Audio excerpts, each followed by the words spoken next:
अस्सलामुअलैकुम नाज़रीन, showbiz click channel में खुश आमदीद। ड्रामा सीरियल नन की एपिसोड 21 की प्रोमो नशर कर दी गई है, जिसमें आप देखेंगे कि भाई की मौत के बाद राबी की भाभी राबी की शादी करने का फैसला करती है।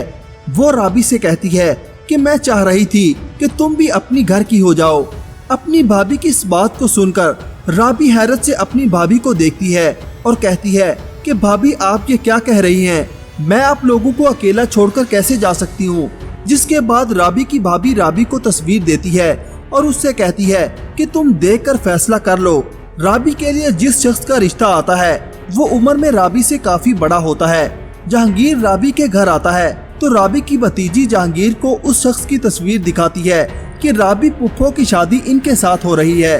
तो जहांगीर राबी की भाभी से इस सिलसिले में बात करता है और उनसे कहता है कि गौहर ने मेरा नाम लेकर राबी पर जो इल्जाम लगाए हैं और उसकी जिंदगी को यहाँ तक पहुँचाया है, लेकिन अब जो आप फैसला करने जा रही हैं ये जरूरी तो नहीं कि राबी उस उम्र रसीदा आदमी के साथ अपनी सारी जिंदगी गुजार दे।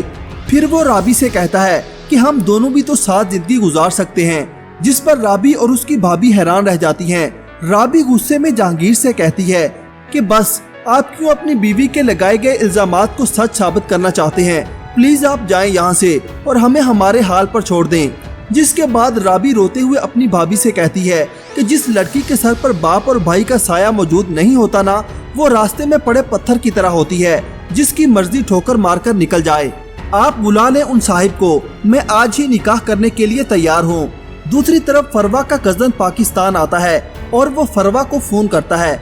फरवा उससे कहती है कि तुम पाकिस्तान कब आए हो और इस वक्त कहाँ पर हो, मुझे तुमसे अभी और इसी वक्त मिलना है, उसी रेस्टोरेंट में। गौहर फरवा की सारी बातें छुपकर खड़ी सुन रही होती है। फरवा उससे मिलने के लिए जाती है। जब हसन घर आता है और वो गौहर से पूछता है कि फरवा कहाँ है, तो गौहर उससे कहती है कि वो किसी से मिलने गई है, हो सकता है वो उसका कोई रिश्तेदार या कजन वगैरह हो। जिस पर हसन कहता है कि नहीं, मुझे याद नहीं आ रहा। इस पर गौहर कहती है कि अजीब बात है, उसने कभी तुम्हें शाहजेब के बारे में नहीं बताया। जिसके बाद गौहर उसी रेस्टोरेंट जाती है जहां पर फरवा ने शाहजेब को मिलने बुलाया था। शाहजेब फरवा को फूल देता है। गौहर अपने मोबाइल से सारी वीडियो रिकॉर्ड कर लेती है। अब वो बहुत खुश होती है, उसके हाथ फरवा को बर्बाद करने के लिए सबूत लग चुका है। गौहर अपनी वालदा से कहती है कि फरवा का हसन से पहले भी किसी लड़के के साथ चक्कर चल रहा था। जिस पर उसकी वालदा कहती है कि गौहर तुम गलत सोच रही हो। इस पर गौहर कहती है कि दुआ करें जितना गलत मैं सोच रही हूँ उससे ज्यादा चीजें गलत साबित हों, तब जाकर मुझे सुकून मिलेगा। क्या गौहर अपनी चाल में कामयाब हो जाएगी? अपनी राय का इजहार कमेंट सेक्शन में जरूर कीजिएगा। अल्लाह हाफिज।